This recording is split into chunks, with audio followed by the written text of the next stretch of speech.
ಜಯತಿ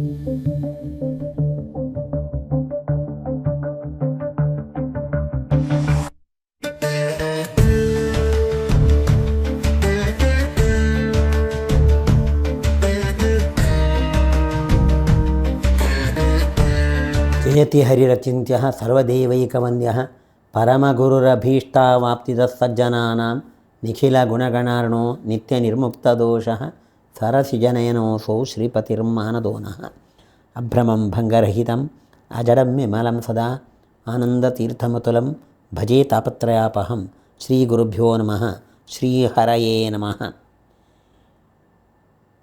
ಕೆಲವು ಉಪದೇಶಗಳನ್ನು ದೇವಹೂತಿ ಕಪಿಲರಿಂದ ಪಡಿತಾಳೆ. ಇನ್ನು ಪುನಃ ಪ್ರಶ್ನೆ ಮಾಡ್ತಾ ಇದ್ದಾಳೆ.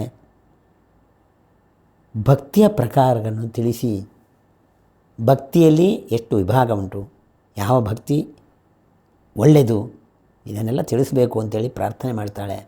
ಆಗ ಕಪಿಲರು ಉತ್ತರಿಸ್ತಾರೆ, ಭಕ್ತರಲ್ಲಿ ನಾನಾ ವಿಧಗಳಿವೆ. ಫಲಕಾಮನೆಯಿಂದ ಭಗವಂತನನ್ನು ಆರಾಧಿಸುವವರು ಎಷ್ಟೋ ಜನ ಇದ್ದಾರೆ. ಅವರಿಗೆ ರಾಜಸ ಭಕ್ತರು ಹೇಳ್ತೇವೆ. ಇವರು ಭಕ್ತಿಯನ್ನು ಮಾಡ್ತಾರೆ, ಆದರೆ ಈ ಭಕ್ತಿಯಲ್ಲಿ ತುಂಬ ದೋಷಗಳಿರ್ತವೆ.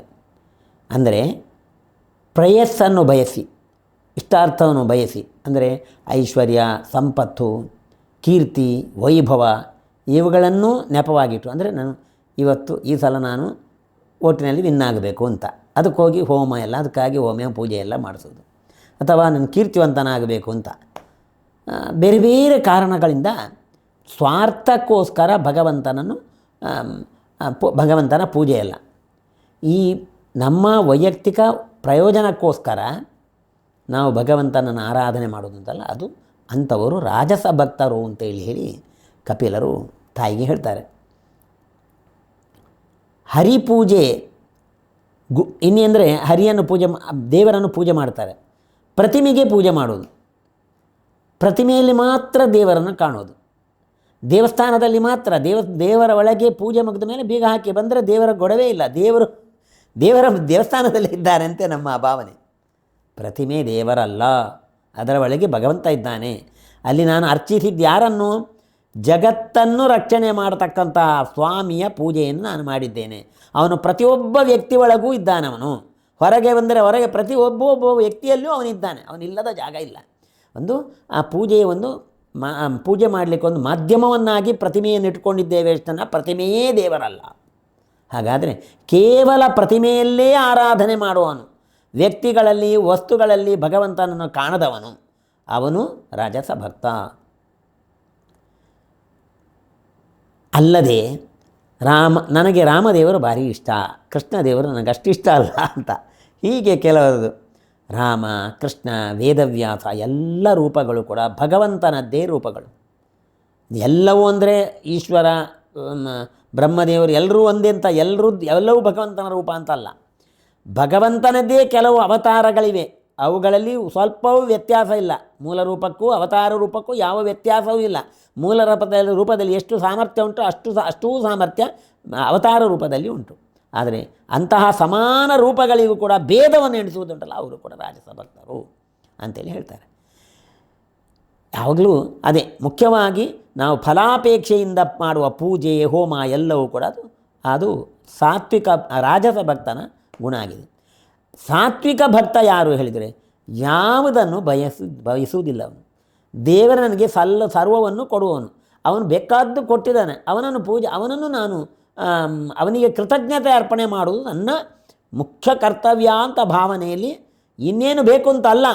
ದೇವರು ಸರ್ವವನ್ನು ಕೊಡುವವನು, ನನಗೇನು ಇವತ್ತು ಮಾಡಿದ್ದರೂ ಅದು ದೇವರ ಅನುಗ್ರಹದಿಂದ ಮಾಡಿದ್ದು. ಅದರಿಂದ ಅವನು ಮಾಡಿದ್ದಕ್ಕೆ ನಾನು ಕೊಟ್ಟು ಮುಗಿಸ್ಲಿಕ್ಕೆ ಸಾಧ್ಯ ಇಲ್ಲ ಅಂತ ಕೃತಜ್ಞತೆಯನ್ನು ಅರ್ಪಣೆ ಮಾಡೋದು. ನಿನ್ನ ಒಲುಮೆಯಿಂದ ನಿಖಿಲ ಜನರು ಬಂದು ಮನ್ನಿಸುವರೋ ಮಹಾರಾಯ ಹೇಳಿದಾಗ, ಏನು ನಮಗೆ ಗೌರವ ಸಿಗೋದಿದ್ದರು, ಏನು ನಮ್ಮಿಂದ ಆಗೋದಿದ್ದರು, ದೊಡ್ಡ ದೊಡ್ಡ ಕೆಲಸ ಆದರೂ ದೇವರೇ ಅದು ನೀನು ಮಾಡಿಸಿದ್ದು ಅನ್ನುವಂಥ ಎಚ್ಚರ ನಮಗಬೇಕು. ಆಗ ನಾನು ಅನ್ನುವಂಥದ್ದು ಬರಬಾರ್ದು. ಹಾಗೆ ಏನು ಒಳ್ಳೆಯದಾದರೂ ದೇವರು ನನ್ನ ಒಳಗೆ ಇತ್ತುಕೊಂಡು ಈ ಕೆಲಸ ಮಾಡಿಸಿದ, ಪ್ರತಿ ಕ್ಷಣದಲ್ಲಿಯೂ ಅವನ ಎಚ್ಚರ ಬೇಕು. ಆ ರೀತಿ ಭಾವನೆಯಿಂದ ಏನು ಫಲಾಪೇಕ್ಷೆ ಇಲ್ಲದೆ ದೇವರಿಗೆ ನಾನು ಕೃತಜ್ಞತೆ ಅರ್ಪಣೆ ಮಾಡಬೇಕು, ಅವನೇ ನನಗೆ ಸರ್ವಸ್ವ ಅನ್ನುವ ಭಾವನೆಯಲ್ಲಿ ನೀವು ನಿರ್ನಿಮಿತ್ತವಾಗಿ ಭಗವಂತನಿಗೆ ನಾವು ಆ ಪೂಜೆಯನ್ನು ಅದು ಸಾತ್ವಿಕ ಭಕ್ತರ ಲಕ್ಷಣ. ಆ ರೀತಿ ಇದು ನನಗೆ ಕರ್ತವ್ಯ, ಇದನ್ನು ನಾನು ಮಾಡಲೇಬೇಕು ಅನ್ನುವ ಉದ್ದೇಶದಿಂದ ಫಲಾಪೇಕ್ಷೆ ಏನೂ ಇಲ್ಲ. ಇದು ನನ್ನ ಕರ್ತವ್ಯ, ನಾನು ಮಾಡಬೇಕಾದ್ದು, ಅದನ್ನು ನಾನು ಮಾಡ್ತಾ ಇದ್ದೇನೆ, ಅದರಿಂದ ದೇವರಿಗೆ ಪ್ರೀತಿ ಆಗಲಿ ಅಂತ ಅಷ್ಟೇ. ದೇವರಿಗೆ ಪ್ರೀತಿ ಆಗಲಿ ಅಂತ ವಿನಃ ಮತ್ತೇನು ಫಲಾಪೇಕ್ಷೆ ಇಲ್ಲ. ಇದನ್ನು ನಾನು ಪೂಜೆಯನ್ನು ಮಾಡಬೇಕು, ಈ ಹೋಮವನ್ನು ಮಾಡಬೇಕು, ಅದು ಭಗವಂತನ ಪ್ರೀತಿಯನ್ನು ಉದ್ದೇಶವಿನ ಬೇರೆ ಯಾವ ಉದ್ದೇಶದಿಂದ ಅಲ್ಲ ಅಂತೇಳಿ ಈ ಭಾವನೆಯಲ್ಲಿ ಯಾರು ಭಗವಂತನನ್ನು ಆರಾಧನೆ ಮಾಡ್ತಾರೆ ಅವರು ಸಾತ್ವಿಕ ಭಕ್ತರು ಅಂತ. ನೋಡಿ, ಸಾತ್ವಿಕ ಭಕ್ತರು ಭಗವಂತನಲ್ಲಿ ಯಾವುದನ್ನು ಬಯಸುವುದಿಲ್ಲ. ಯಾಕೆ ಹೇಳಿದರೆ, ಒಂದು ವಿಷಯ, ಮಕ್ಕಳನ್ನು ತಾಯಿ ಪೋಷಣೆ ಮಾಡ್ತಾಳೆ. ಏನು ಫಲಾಪೇಕ್ಷೆಯಿಂದ ಪೋಷಣೆ ಫಲಾಪೇಕ್ಷೆಯಿಂದ ಮಕ್ಕಳನ್ನು ಪೋಷಣೆ ಮಾಡೋದಾ? ತಾಯಿ ಆದವಳು ನನ್ನ ಮಗು, ಅದನ್ನು ಪೋಷಣೆ ಮಾಡೋದು ನನ್ನ ಕರ್ತವ್ಯ ಅಂತ ಆ ಮಗುವಿನ ಮೇಲೆ ವಿಶೇಷ ಪ್ರೀತಿ ಅವಳಿಗೆ. ಆ ಪ್ರೀತಿಯಿಂದ ಆ ಮಗುವನ್ನು ಸಲಹಿಸ್ತಾಳೆ. ಮಗುವಿಂದ ಏನಾದರೂ ಪ್ರಯೋಜನ ಆಗ್ತದೆ ಅಂತ ಮಗುವನ್ನು ಸಾಕೋದಲ್ಲ. ಅವಳು ಪರಮ ಪ್ರೀತಿ ಪಾತ್ರ ಮಗ ಆದದ್ರಿಂದ ಅವನನ್ನು ಬೇಕಾದ ರೀತಿಯಲ್ಲಿ ಪೋಷಣೆ ಮಾಡ್ತಾಳೆ. ಯಾವ ಫಲಾಪೇಕ್ಷೆಯಿಂದ ಪ್ರೀತಿ ವಿಶೇಷವಾಗಿ ಉಂಟು. ಹಾಗೆ ಪ್ರೀತಿಯಿಂದ ಆ ಕರ್ತವ್ಯವನ್ನು ಮಾಡಬೇಕು, ಫಲಾಪೇಕ್ಷೆಯಿಂದ ಮಾಡಬಾರ್ದು. ತಾಯಿ ಮಗುವಿನ ಪೋಷಣೆ ಮಾಡಿದ ಹಾಗೆ, ತಾಯಿ ಮಗುವಿನಲ್ಲಿ ಪ್ರೀತಿಯನ್ನು ಮಾಡಿದ ಹಾಗೆ ನಾವು ದೇವರಲ್ಲಿ ಪ್ರೀತಿಯನ್ನು ಮಾಡಬೇಕು. ದೇವರು ಎಲ್ಲಿ ನೋಡಿ ಫಲಾಪೇಕ್ಷೆ ಇಲ್ಲದೆ ಕೆಲಸ ಮಾಡಲಿಕ್ಕೆ ಆಗ್ತದಾ ಅಂತ ಕೆಲವರದು ಪ್ರಶ್ನೆ. ನೋಡಿ, ಪ್ರೀತಿ ವಿಶೇಷ ಇರುವಲ್ಲಿ ಫಲಾಪೇಕ್ಷೆ ಇಲ್ಲದೆ ಕೆಲಸ ಮಾಡೋದು ಕಂಡಿದೆ.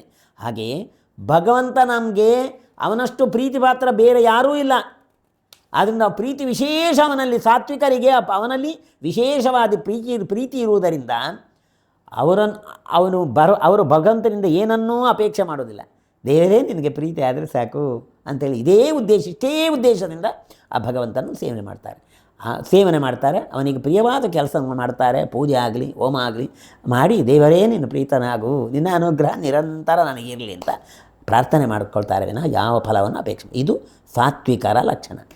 ಉಡುಪಿಯಲ್ಲಿ ಕೃಷ್ಣನನ್ನು ಮಧ್ವಾಚಾರ್ಯರು ಪ್ರತಿಷ್ಠೆ ಮಾಡಿದರು, ಬಾಲಕೃಷ್ಣನನ್ನು ಪ್ರತಿಷ್ಠೆ ಮಾಡಿ. ಅದರ ಒಂದು ಸಂದೇಶ ಅದರಿಂದ ನಮಗೇನು ಹೇಳಿದರೆ, ಕೃಷ್ಣನನ್ನು ತಾಯಿಯಾದವಳು ಮಗುವನ್ನು ಪ್ರೀತಿಸಿಯೇ ಮಗುವಿನ ಒಂದು ಆರೈಕೆಯನ್ನು ನೋಡುವ ಹಾಗೆ ದೇವರ ನನಗೆ ಪರಮ ಪ್ರಿಯ ಅನ್ನುವ ಉದ್ದೇಶದಿಂದ ಭಗವಂತನ ತಾಯಿ ಮಗುವನ್ನು ಪ್ರೀತಿಸಿ ಅವಳ ಮಗುವಿನ ಒಂದು ಕರ್ತವ್ಯವನ್ನು ಮಾಡಿದ ಹಾಗೆ ನಾವು ದೇವರು ಪ್ರೀತನಾಗಬೇಕು. ದೇವರು ನಮಗೆ ಅತ್ಯಂತ ಪ್ರೀತಿ ಪಾತ್ರನು, ಅದನ್ನು ಅವನಿಗೆ ಪ್ರಿಯವಾದ ಕೆಲಸವನ್ನು ಮಾಡ್ತೇನೆ ಅಂತ ಮತ್ತು ಯಾವ ಫಲಾಪೇಕ್ಷೆ ಇಲ್ಲದೆ ಮಾಡಬೇಕು. ನಾವು ತಾಯಿಯಾದವಳು ಮಗುವಿನ ಸೇವೆ ಪ್ರೀತಿಯಿಂದ ಮಾಡಿದ ಹಾಗೆ ದೇವರನ್ನು ನಾವು ಪ್ರೀತಿಯಿಂದ ಭಕ್ತಿಯಿಂದ ಮಾಡಬೇಕು. ಬೇರೆ ಯಾವ ಫಲಾಪೇಕ್ಷೆಯನ್ನು ಮಾಡಬಾರ್ದು, ಮಾಡದೇ ದೇವರನ್ನು ಸೇವನೆ ಮಾಡಬೇಕು ಅಂತ ನಮಗೆ ಒಂದು ಸಂದೇಶ ಕೊಟ್ಟಿದ್ದಾರೆ ಅಂತ ತಿಳ್ಕೊಳ್ಬೇಕು ನಾವು. ಅದರಿಂದ ಭಗವಂತನ ಸೇವೆಯನ್ನು ನಿರ್ನಿಮಿತ್ತವಾಗಿ ಮಾಡಬೇಕು. ದೇವರೇ ನೀನು ಪ್ರೀತಿ, ಅವನ ಪ್ರೀತಿಯೇ ನಮಗೆ ಉದ್ದೇಶ, ಬೇರೆ ಏನಿಲ್ಲ. ಈ ರೀತಿ ಯಾರು ಮಾಡ್ತಾರೆ ಅವರು ಸಾತ್ವಿಕ ಭಕ್ತರು ಅಂತೇಳಿ. ಹಾಗೆಯೇ ನಾವು ಏನನ್ನೂ ಬಯಸದೆ ಭಗವಂತ ಪ್ರೀತ ಆಗಲಿ ಅಂತ ಮಾಡಿದರೆ ಅದರ ಜೊತೆಗೆ ಎಲ್ಲ ಬರ್ತದೆ, ನಮಗೆ ಬೇಕಾದ್ದೆಲ್ಲ ಬರ್ತದೆ. ಅದು ಬರ್ತೇನೆ ನೀವು ಮಾಡೋದು ಬೇಡ, ತಾನಾಗಿಯೇ ಬರ್ತದೆ ಅದು. ನಾನು ಯಾವಾಗಲೂ ಹೇಳ್ತೇನೆ, ಪೈರಿಗಾಗಿ ಮಾಡಿದ ಭತ್ತಕ್ಕಾಗಿ ಮಾಡಿದ ಪ್ರಯತ್ನದಲ್ಲಿ ಬೈ ಹುಲ್ಲು ಅನಾಯಾಸವಾಗಿ ಸಿಗುವ ಹಾಗೆ ದೇವರ ಪ್ರೀತಿಗೋಸ್ಕರ ಮಾಡಿದ ಕೆಲಸದಲ್ಲಿ ನಮಗೆ ಬೇಕಾದ್ದು ನಾವು ಎಣಿಸದೇ ನಮಗೆ ಸಿಗ್ತದೆ ಅಂತ. ಅಂತಹ ಒಂದು ಭಗವಂತನ ಪ್ರಿಯವಾದ ಕೆಲಸಕ್ಕೆ ಅಂಟು ಮಹತ್ವ ಉಂಟು. ಹಾಗೆ ಲಕ್ಷ್ಮೀಪತಿ ಭಗವಂತ ಗೊತ್ತಾಯ್ತಲ್ಲ, ಅವನು ನಮ್ಮ ಸಂಪತ್ತಿಗೆ, ಬಂಗಾರಕ್ಕೆ, ಬೆಳ್ಳಿಗೆ ಯಾವುದಕ್ಕೂ ತೃಪ್ತಿ ಪಡುವುದಲ್ಲ. ಅದರಿಂದ ತೃಪ್ತನಾಗುವುದಿಲ್ಲ, ಅವುಗಳಿಂದ ತೃಪ್ತನಾಗುವುದಿಲ್ಲ. ಅವನು ಎಷ್ಟು ಇದನ್ನು ಕೊಟ್ಟರೂ ನೀನು ತೃಪ್ತಿ ಆಗುವುದಿಲ್ಲ. ನೀವು ಎಷ್ಟು ಬೆಲೆ ಬಾಳುವುದನ್ನು ಕೊಟ್ಟರೂ ನೀವು ತೃಪ್ತಿ ಆಗೋದು. ಅವನು ತೃಪ್ತಿ ಆಗುವುದು ಯಾವಾಗ ಅಂದರೆ ಅವನು ನಮಗೆ ಹೇಳಿದ ಕರ್ತವ್ಯಗಳನ್ನು ನಾವು ಪಾಲನೆ ಮಾಡಬೇಕು. ಅವನು ಹೇಳಿದ ಕೆಲಸವನ್ನು ನಾವು ಇದು ನನ್ನ ಕರ್ತವ್ಯ, ಭಗವಂತನ ಆಜ್ಞೆ, ಅದನ್ನು ನಾನು ಮಾಡಬೇಕು ಅನ್ನುವಂಥ ಭಕ್ತಿಯಿಂದ ಆ ಉದ್ದೇಶವನ್ನು ಇಟ್ಟುಕೊಂಡು ಭಕ್ತಿಯಿಂದ ಆ ಕರ್ತವ್ಯ ಮಾಡಿದಾಗ ಆಗುವ ಪ್ರೀತಿಯೇ ಬೇರೆ ಯಾವುದರಿಂದಲೂ ಆಗುವುದಿಲ್ಲ ದೇವರಿಗೆ. ಒಬ್ಬ ಪರವೂರಿನಲ್ಲಿದ್ದ ತಂದೆ ಮಗನಿಗೆ ಒಂದು ಪತ್ರ ಬರೀತಾನಂತೆ, ಮಗ ನಾನು ಇಂತಹ ತಾರೀಕಿನ ದಿವಸ ಇಂತಹ ರೈಲಿನಲ್ಲಿ ಇಂತಹ ಅಲ್ಲಿಗೆ ಬರ್ತೇನೆ, ನಾನು ಊರಿನಲ್ಲಿ ರೈಲ್ವೆ ಸ್ಟೇಷನಿಗೆ ಬರ್ತೇನೆ, ಅದರಲ್ಲಿ ಇಷ್ಟನೇ ಪ್ಲ್ಯಾಟ್ಫಾರ್ಮ್ನಲ್ಲಿ ನನ್ನ ರೈಲು ಬರ್ತದೆ, ನೀನು ಅಲ್ಲಿಗೆ ಬಾ ಅಂತೇಳಿ ಒಂದು ಪತ್ರ ಬರೀತಾನೆ. ಮಗನಿಗೆ ತಂದೆಯ ಮೇಲೆ ಭಾರೀ ಪ್ರೀತಿ. ಆ ಪತ್ರವನ್ನು ನೋಡಿದ, ಕಣ್ಣಿಗೆ ತಾಗಿಸಿದ, ತಲೆಗಿಟ್ಟುಕೊಂಡ, ದೇವರ ಕೋಣೆಯಲ್ಲೇ ಮನೆಯಲ್ಲಿಟ್ಟ, ದೇವರಿಗೆ ಪುಷ್ಪಗಂಧ ಇಡುವಾಗ ಅದಕ್ಕೂ ಪುಷ್ಪಗಂಧ ಇಟ್ಟ, ಗೊತ್ತಾಯ್ತಲ್ಲ, ದೇವರಿಗೆ ಆರತಿ ಮಾಡುವಾಗ ಅದಕ್ಕೂ ಆರತಿ ಮಾಡಿದ. ಪತ್ರದ ಪೂಜೆ ಮಾಡಿದ್ದಾನೆ, ತಂದೆಯ ಪಾತ್ರ ಅಂತ ಗೌರವದಲ್ಲಿ ಪೂಜೆ ಮಾಡಿದ್ದಾನೆ. ಆದರೆ ಇವನು ಆ ಪತ್ರದಲ್ಲಿ ಏನುಂಟು ಅನ್ನುವಂಥದ್ದನ್ನು ನೋಡಲೇ ಇಲ್ಲ. ಪರಿಣಾಮ ಏನಾಯಿತು, ತಂದೆ ಪಾಪ ಒದ್ದಾಡಿಕೊಂಡು ಬಂದು ಮಗ ಬರ್ತಾನೆ ಅಂತ ಎನಿಸಿದರೆ ಅವನಲ್ಲಿ ಬರಲೇ ಇಲ್ಲ. ಎಷ್ಟು ಕಷ್ಟಪಟ್ಟುಕೊಂಡು ಆ ಲಗೇಜೆಲ್ಲ ಹಿಡ್ಕೊಂಡು ಮನೆ ಬರ್ತಾನೆ. ಅವನಿಗೆ ಬೇಸರ ಆಯಿತು, ತನ್ನ ಮಗ ಬರಲಿಲ್ಲಲ್ಲ ಅಂತ ಬೇಸರ ಆಯಿತು. ಆ ಪತ್ರ ಪೂಜೆ ಮಾಡಿದರೂ ತಂದೆಗೆ ಕರ್ತವ್ಯ ಮಾಡದೇ ಇದ್ದದರಿಂದ ಹೇಗೆ ಬೇಸರ ಆಯಿತು, ಹಾಗೆ ಭಗವಂತ ನಮಗೆಲ್ಲ ಆಜ್ಞೆಯನ್ನು ಮಾಡಿದ್ದಾನೆ. ಅದನ್ನು ನಾವು ನೋಡದೆ, ಏನು ಆಜ್ಞೆ ಮಾಡಿದ್ದಾನೆ, ನಮಗೆ ಏನು ಉಪದೇಶ ಕೊಟ್ಟಿದ್ದಾನೆ ಅದನ್ನು ನಾನು ಪಾಲಿಸಬೇಕು. ಅದನ್ನು ನೋಡುವುದು ಯಾಕೆ? ಪಾಲಿಸಲಿಕ್ಕೆ. ಅದನ್ನು ನೋಡಲೂ ಇಲ್ಲ, ಪಾಲಿಸಲೂ ಇಲ್ಲ ಅಂತ ಆದರೆ ಹೇಗೆ ಆ ಪತ್ರ ನೋಡಿ ತನ್ನ ಕರ್ತವ್ಯ ಮಾಡದ ಮಗನ ಮೇಲೆ ಬೇಸರ ಆಯಿತೋ ತಂದೆಗೆ, ಹಾಗೆ ಭಗವಂತನಿಗೆ ನಮ್ಮ ಮೇಲೆ ಬೇಸರ ಆಗ್ತದೆ. ಆದ್ದರಿಂದ ಭಗವಂತ ಪ್ರೀತ ಆಗಬೇಕಂದರೆ ಭಗವಂತ ನಮಗೆ ಆಜ್ಞೆ ಮಾಡಿದ ಎಲ್ಲ ವಿಷಯಗಳನ್ನು ಇದು ಭಗವಂತನ ಆಜ್ಞೆ ಅಂತ ಭಕ್ತಿಯಿಂದ ಅದನ್ನು ಪಾಲನೆ ಮಾಡಿ ದೇವರೇ ನೀನು ಪ್ರೀತನಾಗುವಂತೆ ಹೇಳಿದ ಆಗಲೇ ತೃಪ್ತಿ ಆಗುವುದಿನ ಕರ್ತವ್ಯ ಲೋಪ ಮಾಡಿ ಭಕ್ತಿ ಅಂತೇಳಿ ಹೇಳಿದರೆ ಪ್ರಯೋಜನ ಇಲ್ಲ. ಕರ್ತವ್ಯ ಮಾಡಿ ಅದನ್ನು ಭಕ್ತಿಯಿಂದ ದೇವರಿಗೆ ಅರ್ಪಣೆ ಮಾಡಿದರೆ ಮಾತ್ರ ದೇವರಿಗೆ ಪ್ರೀತಿ ಆಗ್ತದೆ. ಜಗತ್ತಿಗೆ ತಂದೆಯಾದ ಭಗವಂತ ನಮ್ಮೆಲ್ಲರಿಗೂ ಅನೇಕ ಆಜ್ಞೆಗಳನ್ನು ನಿಯಮಗಳನ್ನು ಪಾಲಿಸಬೇಕು ಅಂತ ಆಜ್ಞೆ ಮಾಡಿದ್ದಾನೆ. ಅದನ್ನು ಭಕ್ತಿಯಿಂದ ಮಾಡಿದಾಗ ಭಗವಂತನ ವಿಶೇಷ ಅನುಗ್ರಹಕ್ಕೆ ಕಾರಣ ಆಗ್ತದೆ. ಯಾವುದು ಭಗವಂತ ಆಜ್ಞೆ ಮಾಡಿ ನಮಗೆಲ್ಲಿ ಸಿಕ್ಕಿದ್ದಾನೆ ಹೇಳಿದರೆ ಶ್ರುತಿ ಸ್ಮೃತಿ ಹರೇರಾಜ್ಞೆ. ಸ್ಮೃತಿಗಳೆಲ್ಲ ಭಗವಂತನ ಆಜ್ಞೆ. ಅದು ನಾನು ಆಚರಣೆ ಮಾಡಬೇಕು. ಯಾರು ನನ್ನ ಆಜ್ಞೆಯನ್ನು ಪಾಲನೆ ಮಾಡುವುದಿಲ್ಲ ಅವನು ನನ್ನ ಭಕ್ತ ಅಲ್ಲ ಅಂತ ದೇವರು ಹೇಳ್ತಾರೆ. ಹಾಗಾದರೆ ಆಜ್ಞೆಯನ್ನು ಪಾಲನೆ ಮಾಡುವುದೇ ಬಹಳ ಮುಖ್ಯ. ಅದರಿಂದ ಭಗವಂತ ಏನು ನಮಗೆ ಆಜ್ಞೆಯನ್ನು ಮಾಡಿದ್ದಾನೆ ಅದನ್ನೆಲ್ಲವನ್ನು ಭಗವಂತನ ಪ್ರೀತಿಗೋಸ್ಕರ ಮಾಡಿದಾಗ ಭಗವಂತನಿಗೆ ವಿಶೇಷವಾಗಿ ಪ್ರೀತಿ ಆಗ್ತದೆ. ಈ ಖಾಲಿ ಅದೇನನ್ನು ಏನುಂಟು ಅಂತೂ ನೋಡೋದಿಲ್ಲ. ಭಗವಂತನ ಒಂದು ಆಜ್ಞೆ ಯಾವುದರಲ್ಲಿ ಏನುಂಟು ಅಂತ ನೋಡೋದೇ ಇಲ್ಲ. ಹಾಗಂತೇಳಿ ಎಲ್ಲ ಗ್ರಂಥಗಳನ್ನು ಪುಸ್ತಕ ಪೂಜೆ ದಿವಸ ಇಟ್ಟು ಪೂಜೆ ಮಾಡ್ತೇವೆ ನಾವು.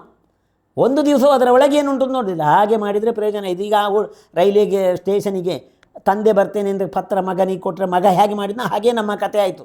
ಅದರಲ್ಲಿ ಹೇಳಿದ್ದನ್ನು ಯಾವುದನ್ನು ನಾವು ಪಾಲನೆ ಮಾಡೋದಿಲ್ಲ. ಅದನ್ನು ಪಾಲನೆ ಮಾಡಿದಾಗ ಭಗವಂತನ ವಿಶೇಷ ಅನುಗ್ರಹಕ್ಕೆ ನಾವು ಪಾತ್ರರಾಗ್ತೇವೆ. ಇದನ್ನು ನಾವು ಸರಿಯಾಗಿ ತೊಗೊಂಡು ಭಗವಂತ ದಾಸರು ಹೇಳ್ತಾರೆ, ಕಾಗದ ಬಂದಿದೆ ನಮ್ಮ ಕಮಲಾನಾಭನದು, ಕಾಗದವನ್ನು ಓದಿಕೊಂಡು ಕಾಲ ಕಳೆಯಿರೋ, ಕಾಮಾಕ್ರೋಧವ ಬಿಡೀರೆಂದೋ ಕಾಗದ ಬಂದಿದೆ, ಹೆಣ್ಣಿನಾಸೆ ಬಿಡೀರೆಂದೋ ಕಾಗದ ಬಂದಿದೆ. ಇದೆಲ್ಲ ಭಗವಂತನ ಆಜ್ಞೆಗಳು. ಅದನ್ನು ನಾವು ಪಾಲಿಸಬೇಕು. ದೇವರೇ ನೀನು ಪ್ರೀತನಾಗು ಅಂತೇಳಿ ಹೇಳಬೇಕು. ಅದನ್ನು ಯಾವುದನ್ನು ಪಾಲಿಸ ಖುಷಿ ಬಂದ ಹಾಗೆ ಇದ್ದುಕೊಂಡು ಭಕ್ತಿಯಲ್ಲಿ ನಾನು ದೇವರಿಗೆ ಕೈ ಮುಗಿತೇನೆ ನಮಸ್ಕಾರ ಮಾಡ್ತೇನೆ ಹೇಳಿದರೆ ಭಕ್ತಿ ಅಂತ ಭಕ್ತಿ.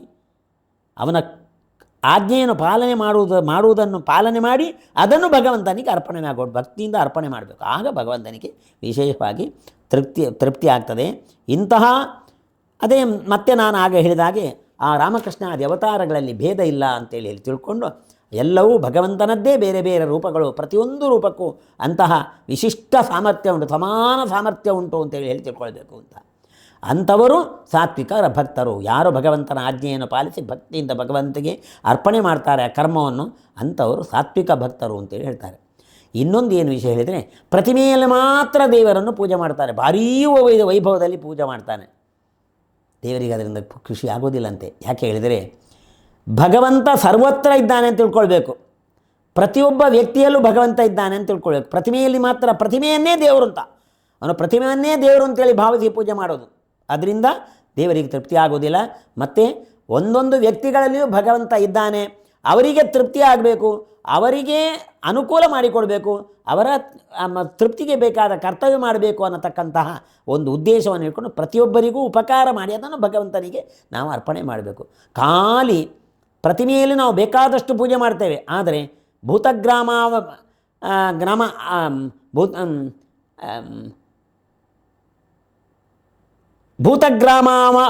ಅವಮಾನಿನ ಹೇಳ್ತಾರೆ. ಉದಾಹರಣೆಗೆ ಪ್ರತಿಮೆಯಲ್ಲಿ ನಾವು ಚೆನ್ನಾಗಿ ಪೂಜೆ ಮಾಡ್ತೇವೆ, ಆದರೆ ಮಾತಾಪಿತೃಗಳನ್ನು ನಾವು ಗೌರವ ಬುದ್ಧಿಯಿಂದ ಕಾಣುವುದಿಲ್ಲ, ಅವರಿಗೆ ಅವಮಾನ ಮಾಡ್ತೇವೆ. ಇಂತಹ ಕೆಲಸ ಎಷ್ಟೋ ಜನ ಮಾಡ್ತಾರೆ. ನಾವು ಪೂಜೆ ಶಿಸ್ತಿನಲ್ಲಿ ಮಾಡ್ತೇನೆ, ಅದಲ್ಲ. ಭಗವಂತ ಅವರೊಳಗಿದ್ದಾನೆ. ಅದಕ್ಕೆ ನೋಡಿ ಉಪನಿಷತ್ತು ಹೇಳ್ತದೆ, ಮಾತೃದೇವೋಭವ ಪಿತೃದೇವೋಭವ. ಹಾಗೆ ಒಬ್ಬೊಬ್ಬ ವ್ಯಕ್ತಿಗಳಲ್ಲಿ ಭಗವಂತ ತಿಳ್ಕೊಂಡು ಅವನಿಗೆ ಮನಸ್ಸಿಗೆ ನೋವು ಆಗಬಾರದು, ಅವನು ಸಂತೋಷದಲ್ಲಿರಬೇಕು, ಅವರ ಆಶೀರ್ವಾದ ನನಗೆ ಬೇಕು ಅಂತ ತಂದೆ ತಾಯಿಗಳನ್ನು ಗೌರವದಿಂದ ಕಾಣಬೇಕು. ಅಲ್ಲಿ ದೇವರೇ ನೀನು ಪ್ರೀತನಾಗು ಹೇಳಬೇಕು. ಪ್ರತಿಯೊಂದು ವ್ಯಕ್ತಿಗಳಲ್ಲಿಯೂ ಭಗವಂತ ಇದ್ದಾನೆ ಅಂತ ತಿಳ್ಕೊಂಡು ಅವರಿಗೆ ಮನಸ್ಸಿಗೆ ಸಂತೋಷ ಆಗುವ ಹಾಗೆ ಕರ್ತವ್ಯವನ್ನು ಮಾಡಿ ಅವರಿಗೆ ಗೌರವವನ್ನು ಸಲ್ಲಿಸಿ ದೇವರೇ ನೀನು ಪ್ರೀತನಾಗು ಹೇಳಿದಾಗ ಅಂತಹ ಕೆಲಸಗಳಿಂದ ಭಗವಂತ ತೃಪ್ತನಾಗ್ತಾನೆನಃ ಪ್ರಾಣಿಗಳಿಗೆ ಗುರು ಹಿರಿಯರಿಗೆ ಅವಮಾನ ಮಾಡಿ ನಾನು ಪೂಜೆ ಶಿಸ್ತಿನಲ್ಲಿ ಮಾಡಿಕೊಳ್ಳಿ ಹೇಳಿದರೆ ಆ ಪೂಜೆಗೆ ಅರ್ಥವೇ ಇಲ್ಲ. ಮತ್ತು ಅಲ್ಲದೆ ಏನು ಅಂದರೆ ಈ ರೀತಿಯ ಪೂಜೆಯನ್ನು ನಾವು ಮಾಡೋದ್ರಿಂದ ಜನ ಮಕ್ಕಳಿಗೂ ನಾವು ಒಂದು ಏನು ಅಜ್ಞಾನವನ್ನು ತುಂಬಿಸಿದ ಹಾಗಾಗ್ತದೆ. ಪ್ರತಿಮೆಯೇ ದೇವರು ಅನ್ನುವಂತಹ ಭಾವನೆ ಬರುವ ರೀತಿಯಲ್ಲಿ ನಾವು ಮಾಡ್ತೇವೆ. ಅಲ್ಲ, ಪ್ರತಿಮೆ ಒಂದು ಕುರುಹು, ನಮಗೆ ಮಾಧ್ಯಮ ಪೂಜೆ ಮಾಡಲಿಕ್ಕೆ, ಅದರಲ್ಲಿ ದೇವರಿದ್ದಾನೆ.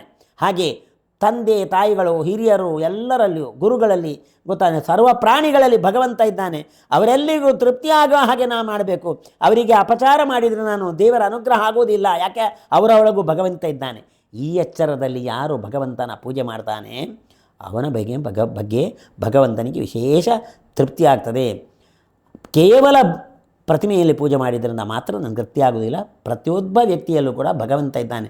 ಭಗವಂತ ಇಲ್ಲದ ಜಾಗ ಇಲ್ಲ ಅನ್ನುವ ಎಚ್ಚರದಲ್ಲಿ ನಮ್ಮ ಒಳಗಿದ್ದಾನೆ, ಪ್ರತಿಯೊಬ್ಬ ವ್ಯಕ್ತಿಗಳಲ್ಲಿದ್ದಾನೆ. ಅವನಿಗೆ ತೃಪ್ತಿ ಬೇಕು, ಹಾಗೆ ಮಾಡಬೇಕು ಅಂತೇಳಿ. ಯಾರಿಗಾದರೂ ಒಬ್ಬಿಗೆ ಏನು ನಾವು ಕೆಟ್ಟ ರೀತಿಯಲ್ಲಿ ನಡೆದೆವು ಅಂದರೆ ಅಲ್ಲಿ ಭಗವಂತನಿಗೆ ಅಪಚಾರ ಆಗ್ತದೆ ಅಂತ ಅರ್ಥ. ಅವನೊಳಗೆ ಭಗವಂತ ಇದ್ದಾನೆ.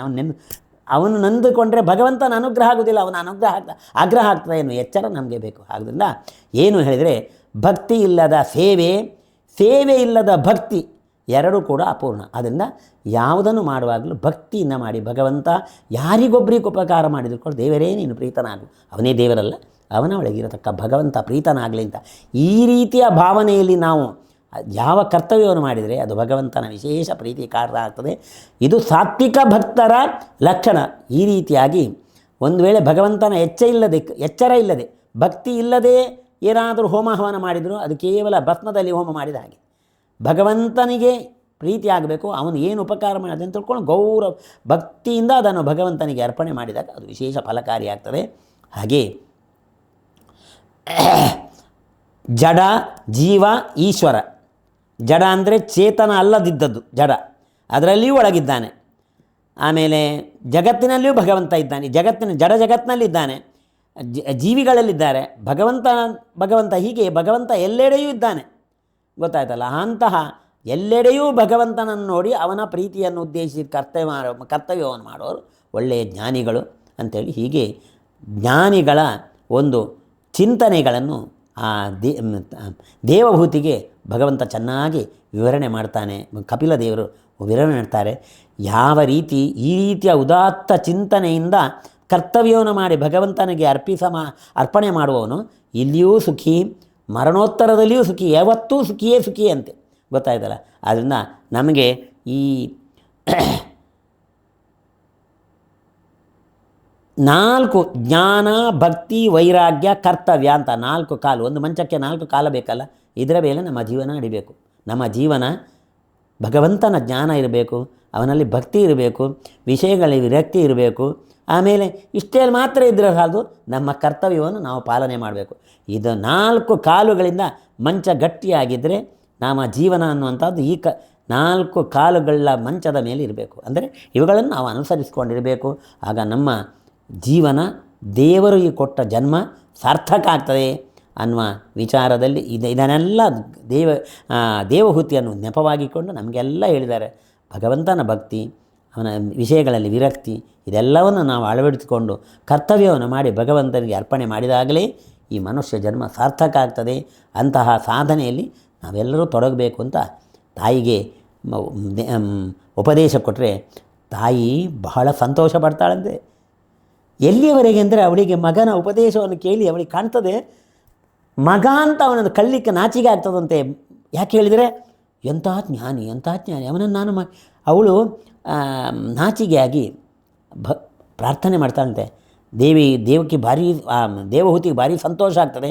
ಅಧ್ಯಾತ್ಮದ ಕಣ್ಣನ್ನು ಅರಳಿಸಿದ್ದಾರೆ ಅವರು. ಆ ಕಪಿಲ ಮಗ, ಅವನನ್ನು ಮಗ ಅಂತ ಹೇಳಲಿಕ್ಕೆ ಏನು ಸಂಕೋಚ ಆಗಿ ಹೇಳ್ತಾಳೆ ದೇವರೇ ನಿನ್ನ ವಿಡಂಬನೆ ಏನು ಅಂತ ಹೇಳಲಿ, ನಾನು ಎಂತಹ ಜ್ಞಾನವನ್ನು ಕೊಟ್ಟು ನನ್ನ ಜನ್ಮವನ್ನು ಸಾರ್ಥಕಪಡಿಸಿದ ಸಂತೋಷದಲ್ಲಿ ಕಪಿಲವನ್ನು ವಿಸ್ತಾರವಾಗಿ ಸ್ತೋತ್ರ ಮಾಡ್ತಾಳಂತೆ. ಇಂತಹ ಆ ಕಪಿಲ ಉಪದೇಶ ಇದು ಕೆಲವೇ ಅಂಶ, ತುಂಬ ಉಂಟು. ಅದನ್ನೆಲ್ಲ ನಾವು ಕೇಳಲಿಕ್ಕೆ ಹೋದರೆ ನಮಗೆಲ್ಲರಿಗೂ ಅಷ್ಟು ಸಂತೋಷವನ್ನು ಕೊಡುವಂಥ ವಿಷಯ. ಇಲ್ಲಿಗೆ ಭಾಗವತದ 3 ಸ್ಕಂದಗಳು ಮುಗಿದವು. ಇನ್ನು ಮುಂದೆ 4ಥ ಸ್ಕಂದಕ್ಕೆ ನಾವು ಪ್ರವೇಶ ಮಾಡಲಿಕ್ಕಿದ್ದೇವೆ. ಇವತ್ತಿಗೆ ಈ ಪ್ರವಚನವನ್ನು ಭಗವಂತನ ಪಾದಾರವಿಂದಕ್ಕೆ ಅರ್ಪಿಸ್ತೇನೆ. ಶ್ರೀಕೃಷ್ಣಾರ್ಪಣಮಸ್ತು. ಅತ್ಯಾಧುನಿಕ ಸುದ್ದಿ ಅಪ್ಡೇಟ್ಗಳು ಮತ್ತು ಮುಖ್ಯವಾದ ವಿಷಯಗಳನ್ನು ತಿಳಿಯಲು NP ನ್ಯೂಸ್ ಯೂಟ್ಯೂಬ್ ಚಾನಲ್ ಅನ್ನು ಸಬ್ಸ್ಕ್ರೈಬ್ ಮಾಡಿ.